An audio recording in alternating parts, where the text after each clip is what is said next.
So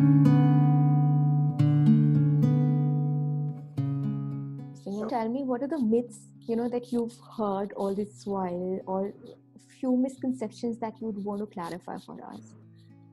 For the content field in Yeah, general, right? yeah.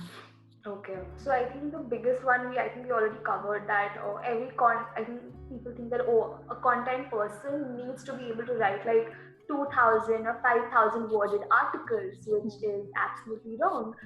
Because just like any other field, the world of content requires more than just writers. We need experts who can specialize in different areas of content. To perfect it, to sell it, and make sure that it reaches as many people as possible.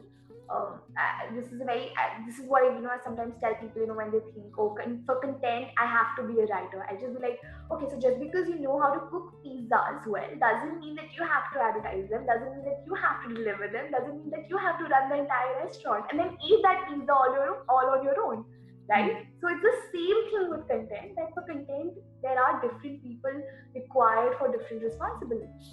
So yeah, so just because you don't know how to write 1,000 worded article or you've never done that before doesn't mean that you're not perfect for content. That is one myth that we need to break.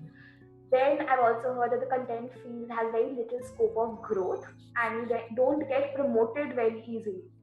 So again, don't fall for that. This is probably a made-up excuse by a bunch of people who either got too comfortable doing the same thing over and over again, and then suddenly they expected something to change overnight without even pushing their own boundaries and trying new things on their own. Because nobody, and that's the same with every career field. Like nobody's gonna push you to try that, try this. You have to do it on your own. I mean, if you are willing to grow and if you have a thirst to explore different fields of content, then nobody's going to stop you, right? Because it's such a vast field, there's so many exciting responsibilities.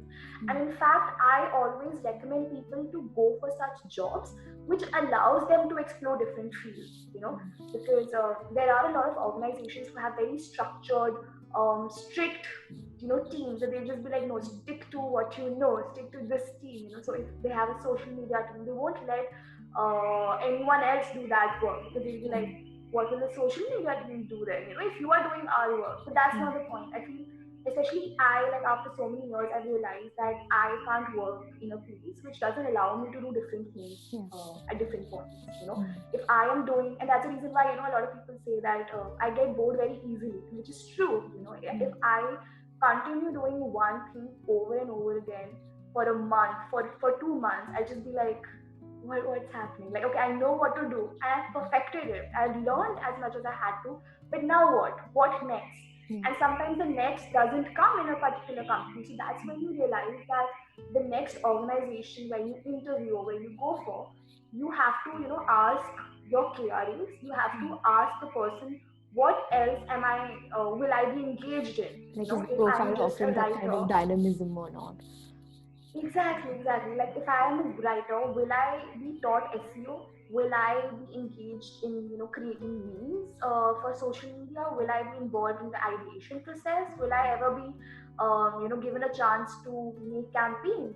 And if you ask all of those questions, I am damn sure that if there's an organization good enough, that person, the person who's actually taking your interview, will actually be impressed. They'll be like, wow, this person wants to do so much of stuff, and that's exactly what I'm doing currently, when I'm working. I feel like I have the freedom to not do everything on my own, but to at least, I wouldn't have to hesitate to ask, my manager or somebody to, can I please do that? And be like, yeah, of course, please go ahead and do it, and that's what keeps me on my toes. That's exactly what keeps you entertained, and that's at the end of it, that's what's gonna, that if you really love content, you're gonna love all of this, I would say.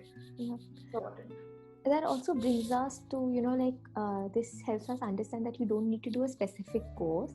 However, if you were to do if you were to recommend a few courses, what were those kind of courses that you'd recommend?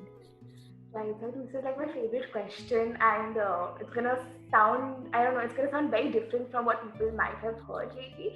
But I know a lot of people are already expecting answers like journalism, literature, mass comm, or MBA in advertising. And To be honest, Bhumika, I don't think there should be any such restriction to the kind of courses one should and must pursue to get into this field.